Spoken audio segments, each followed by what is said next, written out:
अपनी सोच को सकारात्मक बनाओ और अपने आत्मसम्मान को कभी मत खो।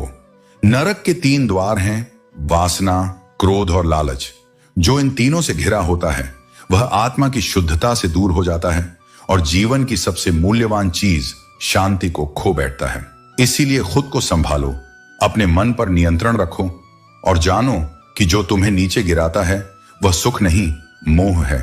कर्म से विमुख होकर कोई भी मोक्ष नहीं पा सकता। तुम चाहे जितनी भक्ति करो, अगर कर्म नहीं करते तो जीवन अधूरा ही रहेगा। न कोई जन्म से महान होता है, न वंश से। महानता केवल कर्मों से तय होती है। तुम्हारे निर्णय, तुम्हारी नीयत और तुम्हारे कर्म ही तुम्हारी पहचान है। मैं हर जगह हूं, जल के स्वाद में, सूर्य और चंद्रमा की रोशनी में। अगर तुम अपने भीतर मुझे खोजो तो तुम कभी पथ से भटकोगे नहीं। सच्चा चाहने वाला तुम्हारे सामने हर बात रखेगा, तुम्हारी अच्छाई, तुम्हारी कमजोरी, तुम्हारा सच। लेकिन जो धोखा देना चाहता है वह सिर्फ मीठे शब्दों में लिपटी झूठी मोहब्बत करेगा। इसलिए शब्दों से नहीं, इरादों से पहचानो कि कौन तुम्हारा है। झुकना अगर है तो किसी की विनम्रता के आगे झुको, क्योंकि वही तुम्हें ऊंचाई देगा। रूप, बल और धन के सामने सिर झुकाना आत्मा की कीमत पर समझौता है, और वो समझौता कभी भी तुम्हें भीतर से मजबूत नहीं बना सकता।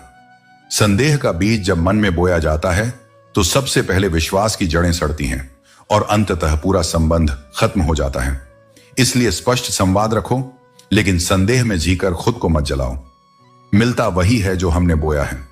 अगर तुमने सच्चाई, मेहनत और श्रद्धा बोई है तो देर से ही सही, लेकिन उसका फल मिलेगा जरूर। मगर आज के समय में धोखा इतना सामान्य हो गया है कि सच्चा इंसान भी दोषी बना दिया जाता है। झूठों के जाल में फंसा दिया जाता है, क्योंकि सत्य अब धीमा बोलता है और झूठ जोर से चिल्लाता है। गलतियां मुझसे भी हुई हैं। सबसे बड़ी गलती तो यही रही कि मैंने हर किसी को अपना मान लिया। जो नुकसान दूसरों की पहचान में हुआ वो किसी भी और गलती से बड़ा निकला। छोटी उम्र में ही देख लिया इस जमाने की असलियत, जहां मतलब निकलते ही लोग दूर हो जाते हैं, जैसे कोई कर्ज चुका दिया हो। और ये दुनिया जो दूसरों को मिटाने की साजिश करती है, वो खुद कब मिट जाती है उन्हें खबर भी नहीं होती। क्योंकि मौत सबके लिए एक सी होती है, लेकिन जीवन जीने का तरीका ही तुम्हें ऊंचा या नीचा बनाता है। अब दुआओं में याद नहीं रखते लोग, चुगली में जरूर रखते हैं। यह जमाना तारीफ से ज्यादा नफरत को याद करता है। तुम चाहे कितने भी अच्छे क्यों ना हो, फिर भी कुछ लोग तुमसे नफरत करेंगे, क्योंकि अच्छाई उन्हें उनकी असलियत का आईना दिखाती है। इसलिए सभी को खुश करने की कोशिश छोड़ दो। अपने सत्य पर टिके रहो, अपने कर्म को शुद्ध रखो और जान लो कि जिसे समझना होगा वह अंततः समझेगा। जो